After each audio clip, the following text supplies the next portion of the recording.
সারা জীবন আমরা দেখেছি একদল বলতো কি রাসূল পাক মুর্দা মিশে গেছে, পচে গেছে। এই দলটা এখন আবার স্বীকার করে কনা আল্লাহর নবী হায়াতুন নবী, জিন্দা নবী। দলিল দে আল আম্বিয়াউ আহিয়াউ ইউসাল্লুনা ফি কুবুরিহিম। এই কথা বলে প্রমাণ দেয়। বোঝা গেল বুঝতে বুঝতে আল্লাহ নলেজ দিছে, নলেজ দিয়ে দিছে, বুঝতে বুঝতে নলেজে ঢুকে গেছে, বোঝার মধ্যে ব্রেইনে ঢুকে গেছে।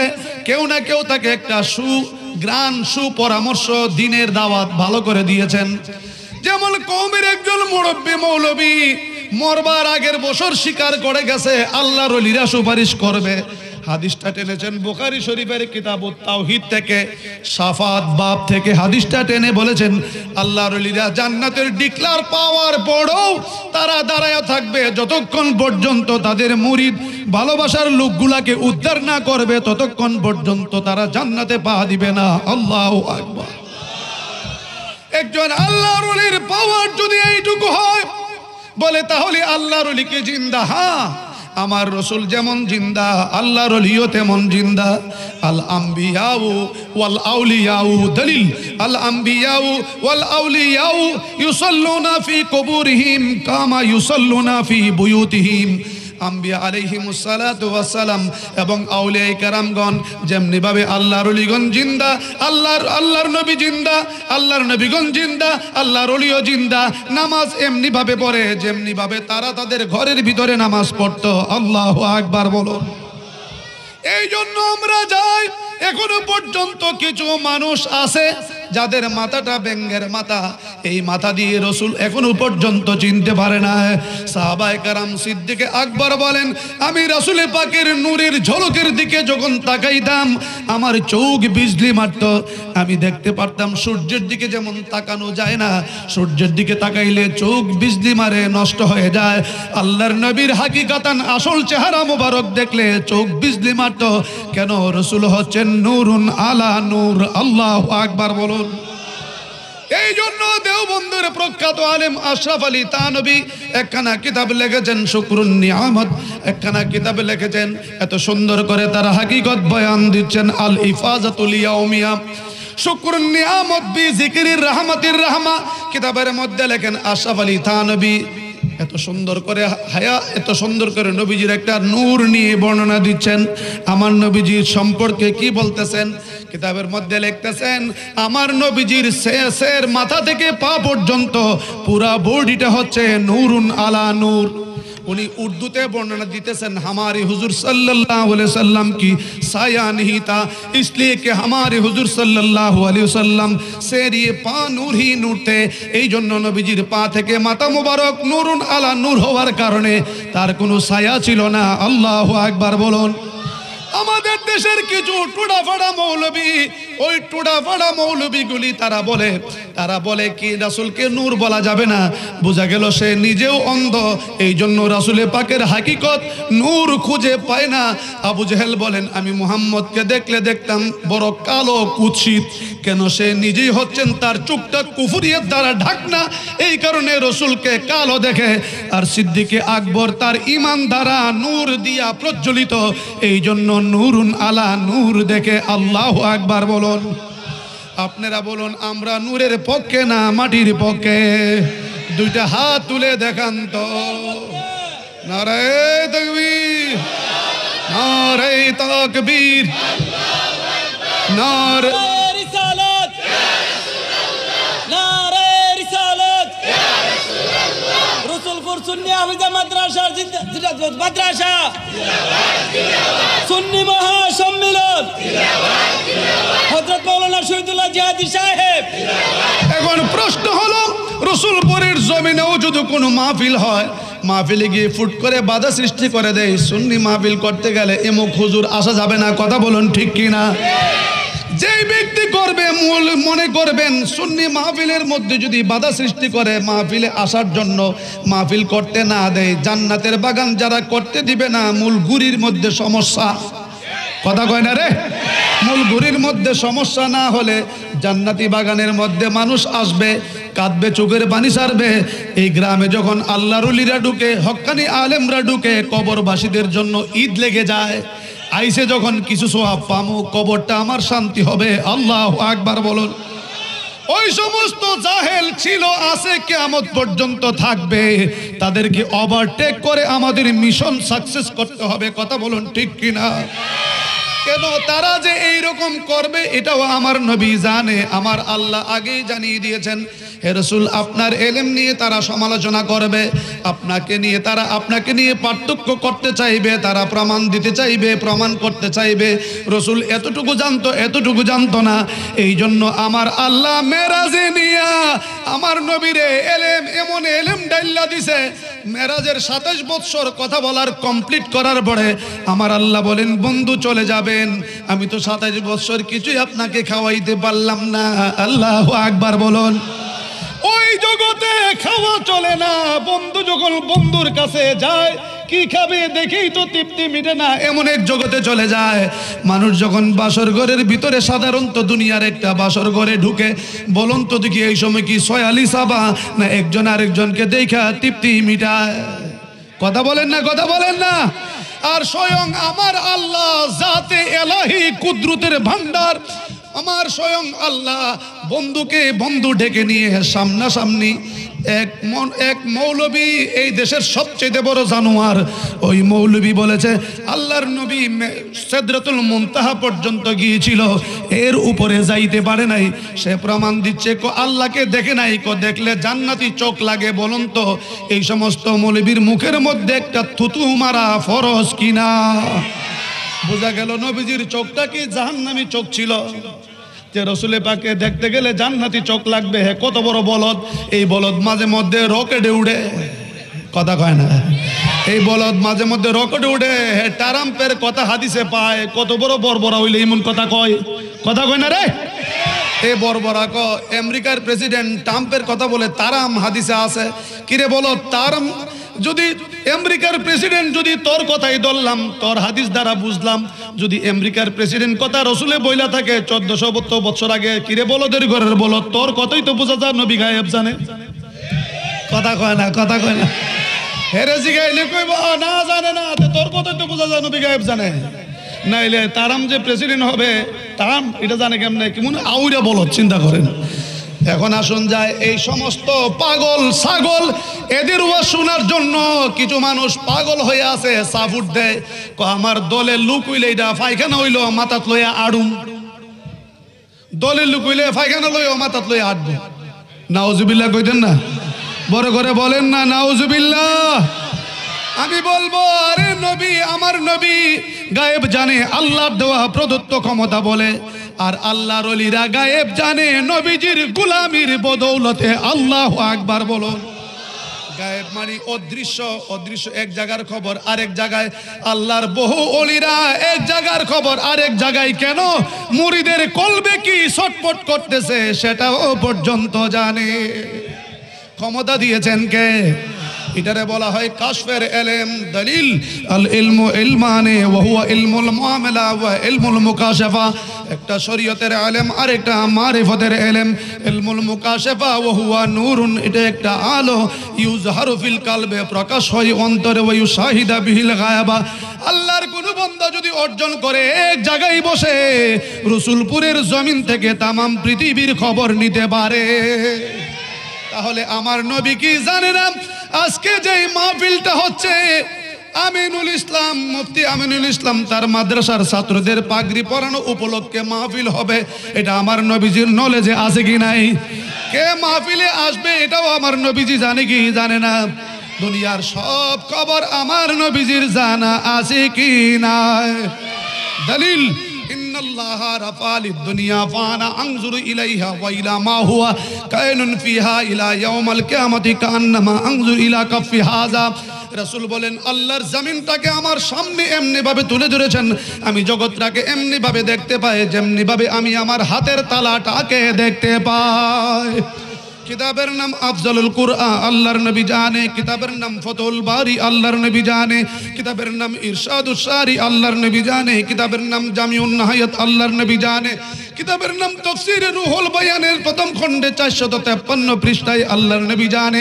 কিতাবের নাম মাদারিজুন নবুওয়াতের দ্বিতীয় খণ্ডে 56 পৃষ্ঠায় আল্লাহর নবী জানে। কিতাবের নাম শামাইমে এমদাদিয়া 110 পৃষ্ঠায় আল্লাহর নবী জানে। কিতাবের নাম লাতাইফে রশিদিয়ার 27 পৃষ্ঠায় আল্লাহর নবী জানে। কিতাবের নাম তাকমিলুল ইয়াকিন 145 পৃষ্ঠায় আল্লাহর নবী জানে।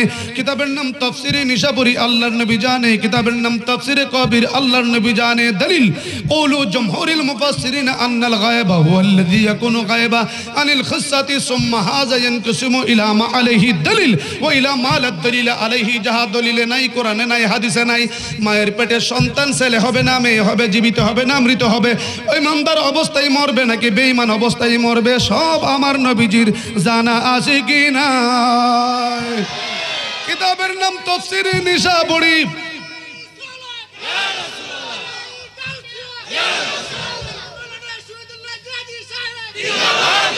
কিতাবের নাম তাফসীরে নিশাপুরি। তাফসীরে নিশাপুরি আমার আল্লাহ রাব্বুল আলামিন তার হাকিকত বয়ান দিচ্ছেন। মান যাল্লাযী ইয়াশফাউ ইনদাহু ইল্লা বিইজনিহি ইয়ালামু তাফসীর লেখেন তাফসীরে নিশাপুরি। দলিল ইয়ালামু মুহাম্মাদুন সাল্লাল্লাহু আলাইহি সাল্লাম মা বাইনা আইদিহিম মিন আওয়ালিয়াতিল আমরি ক্বাবলাল খালাইক ওয়া মা খালফাহুম মিন আহওয়ালিল কিয়ামা। কিয়ামত পর্যন্ত যা কিছু ঘটতেছে, ডাইনে বামে সামনে আগে পিছে যা কিছু ঘটতেছে, সব আল্লাহ রাব্বুল আলামিনের দেওয়া প্রদত্ত ক্ষমতা বলে আমার নবী জানে। কিতাবের নাম বুখারী শরীফের প্রথম খণ্ডে 453 পৃষ্ঠায় আল্লাহর নবী জানে। আল্লাহু আকবার বলুন। আম্মা জান আয়েশা সিদ্দিকা আমার রাসূলকে বলেন, ইয়া রাসূলুল্লাহ একটা কথা জানতে চাই, আকাশে কোটি কোটি তারকা, আপনি রাসূল দয়া করে বলবেন কি আপনার উম্মতের মধ্যে এমন কোন উম্মত আসেনি যেই উম্মত যতগুলি আকাশের তারকা আছে এতগুলি নেক আপনার কোন উম্মতের আছে? আপনারা বলুন, আকাশের তারকার খবর এই জগতে আল্লাহর জমিনে সৃষ্টি জগতে কোনো বৈজ্ঞানিক থেকে ধরে বলার মতন ক্ষমতা কারো আছে? গণার ক্ষমতা আছে? এখন যদি নেক এবং আকাশের তারকা দুইটা যদি কম্পেয়ার করতে হয় তাহলে কার নেক কতটা, সারা পৃথিবীর যত উম্মত আছে কার নেক কতটা জানতে হবে, আকাশের তারকা কতটা সেটাও জানতে হবে। কথা বলেন ঠিক কিনা? না হলে পার্থক্য করবে কেমনে কার নেক কম না বেশি, আকাশের তারকা কম না বেশি? রাসূল বলেন আছে। ইয়া রাসূলুল্লাহ ব্যক্তিটাকে? আমার রাসূল বলেন ফারুকে আজম। আমার ফারুকে আজম আকাশে যতগুলি তারকা আছে তার চাইতে নেক অনেক বেশি। আপনারা বলুন, নেক এমন এক জিনিস দেখা যায় না, ছোঁয়া যায় না, অনুভব করা যায় না, তিতা মিঠা ভারী পাতলা, কথা কোন ঠিক কিনা? অনুভব করা যায় না। তাহলে নেক কতগুলি আছে এটা যদি জানে আমার নবী আল্লাহর জমিনে সব কিছু জানে কি জানে না? আমার রাসূল বলেন উমরের নেক বেশি। আম্মা জান আয়েশা সিদ্দিকা বলেন, ইয়া রাসূলুল্লাহ উমরের নেক বেশি? বলে হ্যাঁ। আম্মা জান আয়েশা সিদ্দিকার চেহারাটা মলিন হয়ে গেলেন। রাসূল তো মনের খবর জানে। সুবহানাল্লাহ কইতেন না? আমরা দেশের কলেরার মৌলবীরা কি লিগা স্বীকার করে না রাসূল গায়েব জানে? হে যে মাদ্রাসার ভিতরে আকাম করে এটা যদি নবী জানলা কথা কয় না তে বেশে বানি? আরে বাবা এটা তো জানো এবার মসজিদের ভিতরে 2 ঘন্টার জল কি বিয়া, কথা কয় না রে? এটার ভিতরে 2 ঘন্টা বিয়া, বাসর ঘর যা আছে, তালাক মালাক সকল ত্যাগ কেন ফুটাই কত হারাফ। হারাফের তো একটা জাত তাসির আছে। আবার ইমাম দিছে ফারা দিবার লাগি, তুই দেখ কেউ যেমন না ঢুকতার। এরপরও 1 ফুট কনা বলে হেরে বাদ দিলাম, হে বাদ হইল দলের লোক, জুতা মারি দলের কপালের উপরে। কথা বলেন ঠিক কিনা? যে কোনো দলের লোক হোক, সে যদি নাফরমানি করে কখনো এই দল তার দায়ভার নিবে না, নিবে না, নিবে না। এটাই হচ্ছে শরীয়তের ফয়সালা। জোরে কোন ঠিক কিনা? আমার দলের লোক হলে সে খারাপ করলো আমি এটাকে সাপোর্ট দিব, তাহলে তো একটাকে সাপোর্ট দেওয়া মানে তা আমি এটা করা এক সমান কথা হই। আম্মা জান আয়েশা সিদ্দিকার চেহারা মোবারক মলিন। এই কথাটা বুঝতে পারলেন আল্লাহর নবী। আমার নবী বুঝতে পেরে বলেন, আয়েশা বুঝতে পেরেছি তোমার চেহারাটা কেন মলিন। তুমি ভাবছিলে তোমার আব্বা আবু বকর সিদ্দিকের কথা আমি বলবো? রে আয়েশা, তোমার আব্বা আবু বকর সিদ্দিকের কথা আমি এই জন্য বলি নাই, আল্লাহর জমিনে আবু বকর সিদ্দিকের মতো কারো তুলনা হতে পারে না। আল্লাহর জমিনে আমার উম্মতের সারা উম্মতের নেকে যদি এক পাল্লায় দেওয়া হয় হাজার হাজার লক্ষ লক্ষ সাহাবী ওলি আব্দাল গাউস কুতুব পীর পয়গম্বর সকলের নেককে যদি এক পাল্লায় দেওয়া হয় আমার আবু বকরের এক রাত্রের সমান বাড়ি হবে না।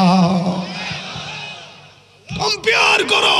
আল্লাহু আকবার কবীরা, আল্লাহু আকবার কবীরা। সে কোন নেক অর্জন করেছে, কোন ভালোবাসা, কোন প্রেম, কিসের বদলতে? বন্ধু 27 বছর খাওয়াইতে পারলাম না, মনে আছে কিনা? 27 বছর বন্ধু বন্ধুকে দেখে সব কিসের আলাপ আলোচনা, 90,000 কালাম। কয় হাজার? আরো আসতে কোন এই কোন আওয়াজ যায় না রে। কয় হাজার? 90,000 কথোপকথন, প্রেমের আলাপ আলোচনা শেষ। কিছু কি খাইবেন না? আল্লাহ তুমি কি খাওয়াইবা? আমার আল্লাহ বলেন আপনি একটু হা করুন। যেই মাত্র হা করলেন, সুবহানাল্লাহ বলুন। ওলামায়ে কেরামগণ আছেন, হা করলেন, হা করার পরে আমার আল্লাহ একটা ফুটা ছেড়ে দিলেন। হাদিস শরীফে শুধু ফুটার কথাটাই আসছে। ফুটার রহস্য আল্লাহর জমিনে একমাত্র যে যার সাথে ভাব আছে সে ছাড়া এই জমিনে কেউ উদ্ঘাটন করতে পারবে না। এক ফুটা ছেড়ে দিলেন। রাসূল বলেন আল্লাহ আমাকে একটা ফুটা দিলেন। এই ফুটা আমি যখন ফুটা ভক্ষণ করলাম, এই ফুটা আমার ভিতরে যাইতে লাগলো, আমি তার শীতলতা অনুভব করলাম। যেই মাত্র ফুটাটা আমার ভিতরে গিয়ে পৌঁছলো, রাসূল বলেন দলিল ফাআলিমতু মা ফিস সামাওয়াতি ওয়াল আরদ, আকাশ এবং জমিনের মধ্যে যা আছে এক ফুটা দ্বারা আমি সব জেনে ফেলেছি। আল্লাহু আকবার কবীরা। মৌলবী তুমি কোন ফতোয়া দিবা, কোন জগতে যাইবা জানো না। কারণ মৌলবী হয়েছ, অলির পাঞ্জাবির বাড়ি খাও নাই, অলির হাতের ছোঁয়া পাও নাই, চোখের চাহনি পাও নাই। সারা জীবন বলদের পিছনে ঘুরছ, বলদের পিছনে ঘুরলে বলদ হয়। কথা বলেন ঠিক কিনা? কামের লোকের পিছনে ঘুরো, কিছু পাও না আর না পাও, মুগ্ধা যা বলবা সাথে সাথে আমার আল্লাহ কবুল করে নিবেন। আল্লাহু আকবার বলুন। আসুন যাই, বিষয়টা আরো ক্লিয়ার হয়ে যাবে। একদম স্পষ্ট ভাষায় সামনের দিকে চলে যাচ্ছি, খুব মনোযোগ। আল্লাহর ওলি আব্দুল্লাহ ইবনে মুবারক হজের মধ্যে গেলেন। আব্দুল্লাহ ইবনে মুবারক হজের মধ্যে যাওয়ার পরে রাত্রিবেলায় হরম শরীফের ভিতরে তাওয়াফ করতে করতে ঘুমায় গেলেন। ঘুমের ঘরে স্বপ্নে দেখেন দুইজন ফেরেশতা একজন আরেকজনকে বলতেছেন। এক ফেরেশতারে আরেক ফেরেশতা বলতেছে এই বছর কতজন লোক হজ করার জন্য এসেছে? 6 লক্ষ। 6 লক্ষ যে হজ করতে আসছে, 6 লক্ষের মধ্যে একজনের হজ কবুল হয় নাই। আব্দুল্লাহ ইবনে মুবারক স্বপ্নের মধ্যে দেখতেছেন ফেরেশতাদের কথোপকথন। জিজ্ঞেস করে কেন? তা জানি না, তবে এই 6 লক্ষের মধ্যে একজনের হজ কবুল হয় নাই। কারণ আর অন্য কিছু আছে কিনা? একটা খবর আছে। আর একটা লোক, তার নাম হলো আলী ইবনে মুয়াফিক। ওই লোকটা মক্কায় আসে নাই, হজ করে নাই, বাড়িতে থাকার বড় আমার আল্লাহ তার হজটাকে কবুল করে নিয়েছে। এবার মজার রহস্য কথা শুনি। আব্দুল্লাহ ইবনে মুবারক কয় ঘটনা কি আমি একটু শুনি। জিজ্ঞেস করলেন দাঁড়ে গিয়া, ও ফেরেশতারা, যেই লোকটা, ওই লোকটা কোথায় থাকে, তার বাড়ি কোথায়? বাড়িতে থাকার পরও তার হজ কবুল হয়ে গেছে। সুবহানাল্লাহ কি বলবেন না? কেমনে হজ কবুল হয়ে গেল? লোকটা বাড়ি কোথায়? লোকটার বাড়ি হলো বহু দূরে ইরাকের দামেস্কের শহরের মধ্যে বসতি করে। গরিব মানুষ। লোকটা মুসি, জুতা সিলায়, জীবিকা নির্বাহ করে, জীবিকা চালায়, পেটের খোরাক দেয়, জুতা সিলাইয়া ওই লোকটার হজ আমার আল্লাহ বাড়িতে বসা রেখেই কবুল করে নিয়েছেন। আল্লাহু আকবার বলো। দয়ালে মানুষ দিয়া মানুষ বানাও। সুবহানাল্লাহ গণ। মানুষ দিয়া মানুষ বানাও, তুমি থাকো কোন জায়গায়? তোমারই লীলা খেলা বোঝার সাধ্য আমার নাই। আদমের সৃজন করে রাখিলা জান্নাতে, কোন কারণে পাঠাইলা আবার দুনিয়াতে গো, আবার দুনিয়াতে? তার ভিতরে আছো তুমি গো, তার ভিতরে আছো তুমি, কেবা তোমার দেখা পায়? তোমারই লীলা খেলা বোঝার সাধ্য আমার নাই। আল্লাহু আকবার বলুন। আদমেরই সুরত যদি তোমার সুরত হয়, তুমি বাঁচাও তুমি মারো, আমার কিসের ভয় গো, আমার কিসের ভয়। বিদায় কালে দিও দেখা গো, আল্লাহু আকবার বলুন। বিদায় কালে দিও দেখা, সেজদা দিব তোমার পায়ে। বিদায় কালে দিও দেখা, সেজদা দিব তোমার পায়ে। তোমারই লীলা খেলা বুঝার সাথ আমার নাই। আল্লাহু আকবার বলুন। চিৎকার মারলেন, ঘুম ভেঙে গেল। ঘুম থেকে উঠেই কয় আমি আর মক্কায় থাকবো না, আমি যাব চলে ইরাকের জমিনে দামেস্কের শহরে। দামেস্কের শহরে গিয়ে খুঁজতে শুরু করলেন। ও লোকেরা চিনুনি আলী ইবনে মুআফিক? মানুষ কয় আলী ইবনে মুআফিক নামে এমন কোন সম্ভ্রান্ত ব্যক্তি নাই যার নামটা বললেই মানুষ চিনবে। আমরা চিনি না। বারবার বিভিন্ন অলিতে গুলিতে গিয়ে জিজ্ঞেস করে আলী ইবনে মুআফিককে চিনেন কিনা, কেউ চিনে না। বিকালবেলা সন্ধ্যার আগ মুহূর্তে একটা লোক কয় উনি তো একটা সাধারণ মানুষ, জুতা সিলায় মুসির কাজ করে। হ্যাঁ, এই লোকটারই আমার দরকার। আল্লাহু আকবার বলুন।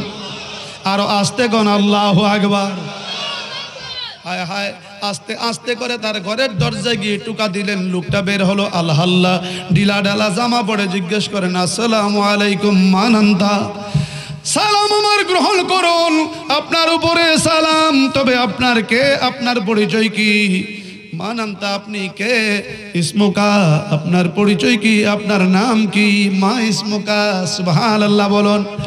উনি কয় আমার পরিচয় জানেন, আমার নাম জানেন, আমি হচ্ছি আব্দুল্লাহ ইবনে মুবারক। আব্দুল্লাহ ইবনে মুবারকের কথা শুনি লোকটা পায়ের মধ্যে ধইরা সালাম কইরা কয় আল্লাহর ওলি গো, আমার বাড়িতে কেমনে আইলেন? আমি একটা মুসলিম মানুষ। সুবহানাল্লাহ গণ।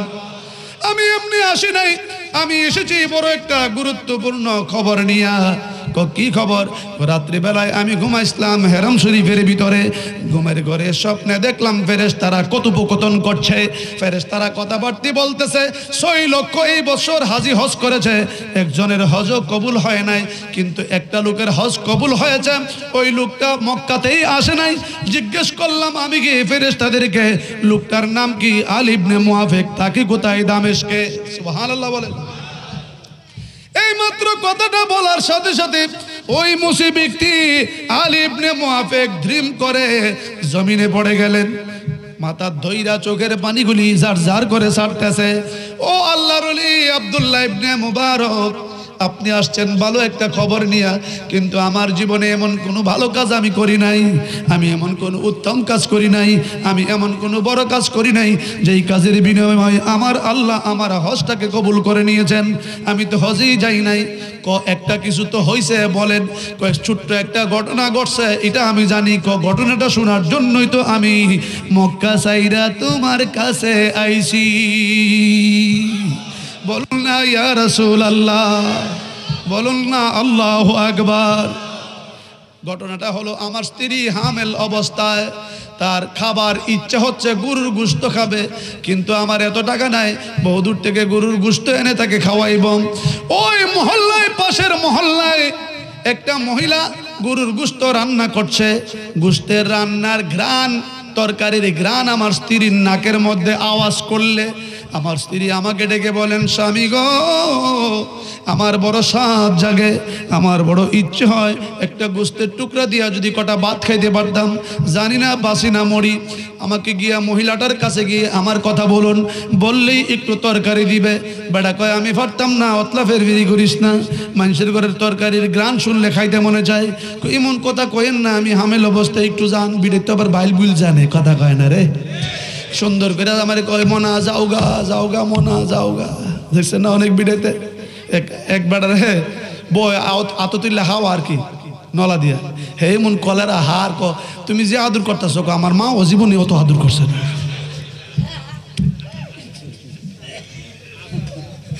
এমন আজবি গজবি আছে কি নাই? বলেন না আছে কি নাই? কিছু মেয়েরা আছে বিয়া হওয়ার আগে বড় বালা থাকে, বিয়া হইলে 1 নাম্বার গিয়ারে, কথা কয় না। আর জামাই যদি বিদেশ থাকে তে তো বুঝে নো 11 নাম্বার গিয়ারে, কথা কন ঠিক কিনা? মা মনোযোগ, তরকারি দাও, একটু গিয়ে আমার কথা বলো, বললি তরকারি দিবে। পারতাম না। 3 বার বলার পরে আমি আমার স্ত্রীর কথা না রেখে পারলাম না, আমি চলে গেলাম। গিয়ে দেখি একজন মহিলা গোশত রান্না করছে। গিয়ে বললাম, মা রে মা, একটু তরকারি দাও, আমার স্ত্রী হামেল অবস্থায়।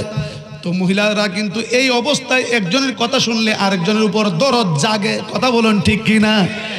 মহিলা কয়, আমি তরকারি দিতাম, তবে এই তরকারি আপনার জন্য, আপনার স্ত্রীর জন্য হালাল না, আমার জন্য হালাল। কইটা আবার কোন কথা? তুমিও মুসলমান, আমিও মুসলমান। জানেন না, 1 বছর আগে আমার স্বামী ইন্তেকাল করেছে। ঘরের ভিতরে যে জমানো খাবার ছিল সবগুলি শেষ। আজকে 7 দিন ধরে ঘরের ভিতরে কোনো খাবার নাই।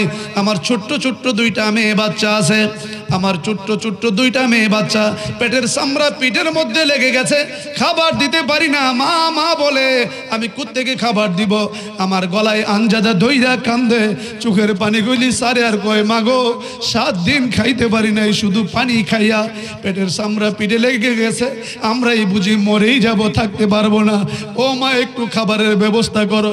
আমি আল্লাহর কাছে বললাম, খোদা রে, গায়েবী খাবার কি তোমার তরফ থেকে আসতে পারে না?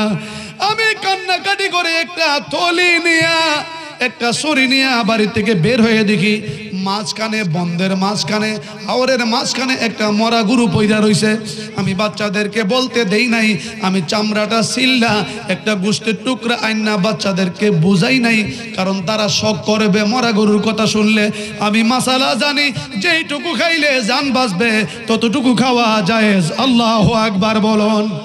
সেই জন্য আমি মরা গরুর গোশত নিয়ে এসেছি। সুবহানাল্লাহ কি বলবেন না? রান্না হচ্ছে আমাদের জন্য হালাল, তোমার জন্য নয়। এবার আলী ইবনে মুআফিক চোখের পানিগুলি সারে আর মনে মনে ভাবতেছে, আমি 30 বছর আগে মনে মনে ধারণা করেছিলাম মক্কায় যাব, হজ করব। আমি গরিব মানুষ, টাকা নাই, পয়সা নাই। আমি প্রতিদিন জুতার কাজ করে 2 টাকা 1 টাকা আড়ানা করে জমাইতে জমাইতে 30 বছরে আমার 3000 টাকা জমছে। আর কিছু টাকা হইলে আমি হজে যাইতাম। আমি মনে মনে ভাবলাম মক্কায় যাব, মদিনায় যাব, অথচ এই 2টা আর মহিলা 3টা মানুষ, সুবহানাল্লাহ কি বলবেন না? 3টা মানুষ উপবাস খায় না। এই টাকা দিয়ে আমি মক্কা যাব, এই টাকাগুলি তাদেরকে দিয়ে দিলে হজ তো আমার আল্লাহ কবুল করলে করতে পারে। আল্লাহু আকবার বলুন। আমি সিদ্ধান্ত নিলাম, ফাইনাল ডিসিশন। আমি চূড়ান্ত সিদ্ধান্ত নিয়ে ভাবলাম, বাড়িতে গিয়ে দৌড়াইয়া টাকার পুটলাটা এনে বললাম, মারে মা, ও মা, ধরো 1 পুটলা টাকা, তোমার যত খাবারের প্রয়োজন 6 মাসের খাবার ক্রয় করো, বাকি টাকাগুলি কোথাও ব্যবসার মধ্যে লাগাই দাও, তুমি চলতে পারবা। আল্লাহু আকবার বলুন। মহিলা বলেন, এত টাকা কিসের টাকা? তুমি গরিব মানুষ, কোত্থেকে টাকা এনেছো? তুমিও তো জুতা সিলাইয়া খাও। মা, আমার এই অর্জনকৃত টাকা, পরিশ্রমের টাকা, হাড় ভাঙ্গা পরিশ্রমের টাকা। আমি ভাবলাম মক্কায় যাব না, আমি আমার আল্লাহর প্রিয় বান্দা, যার সাথে আমার মাবুদের গভীর সম্পর্ক, আমি টাকাগুলি দিয়ে দেই। আমার আল্লাহ নিলে জামুনে। মহিলা হাত তুলে কয়, দয়ালে রে। আল্লাহু আকবার বলুন। ও খোদা,